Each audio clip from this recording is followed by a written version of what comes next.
All right. Let's talk about making a revolution. 500 years ago, in this continent, when the conquistadors came, they gave the natives these mirrors, these shiny mirrors where they could see their reflection while they swept their entire power system without them realizing it.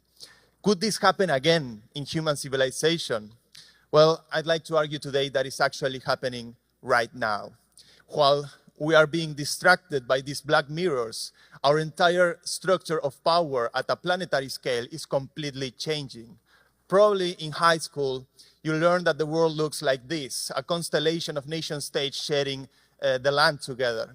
But more and more, as we dive into the age of knowledge, we are certainly living more and more in a world that looks like this.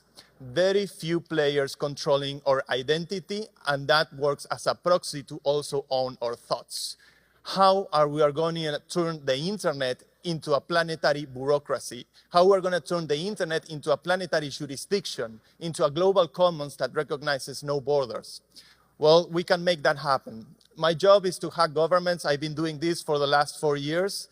It's been a roller coaster, let me tell you that. Our first approach was to do a Trojan Tactic that is trying to change the system from within. We did an open source software, a very simple open source software that lets citizens get informed, debate, and vote, but it came with a political party that has candidates that are committed to always vote in Congress according to what citizens decide online. We built the party, we literally created a Trojan horse, we campaigned, we ran for elections in 2013, and we got 1.2% of the votes in the city of Buenos Aires. That's more votes than the Green Party ever had in the presidential elections in the US in the last 15 years. It's a start. And, and we're not stopping. So, we didn't get the candidate elected, but the software was trialed by the city congress. We debated in the software many bills, and some of them were treated in the floor of the Congress. It was the first experience of a digital democracy in the Americas. The open source software took off. It was localized into 18 different languages. The national constitution of Tunisia was debated there. The other political parties in other countries. It became quite a success in the open source community.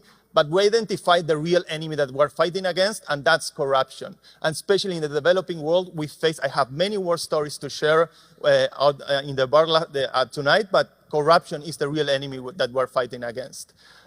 We did Y Combinator 2 years ago. We came to the Bay Area. We started thinking about democracy at a planetary scale, and now we're taking a new approach, the Moonshot approach. Let's build something that is 10 times better than nation-state governments, and it can be done. How? Democracy.earth. That's our website. You can log into the democracy.earth in your favorite browser to find more information about us.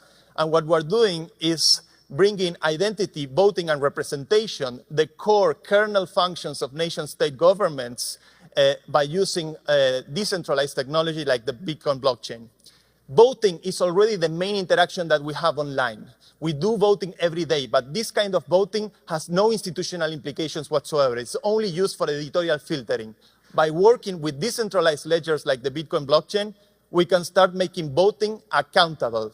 We can turn identity from passports and passwords to start having identity being owned by us, the users. We can start turning voting from an accountability that is strictly limited to central authority, and we do not know how votes are counted. This is a reality in every single place of the world.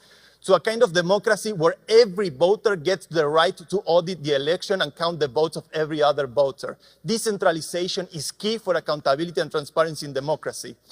And ultimately, representation. We have spectacle politics, reality shows that are based on television mindset, with candidate politics that come from the top down. And what we're looking at is a liquid democracy where you can vote directly on the issues you care or delegate your voting trust to someone you know, to a peer, a colleague, a friend, not some reality show candidate that you find on TV.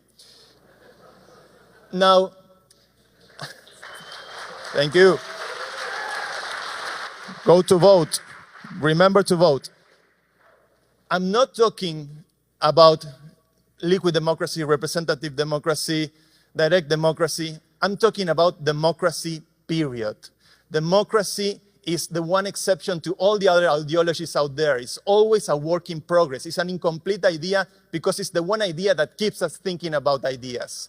And it's the driving force of progress throughout history, and we can bring democracy to the internet age. You may say, I'm a dreamer, but I'm not the only one. Thank you.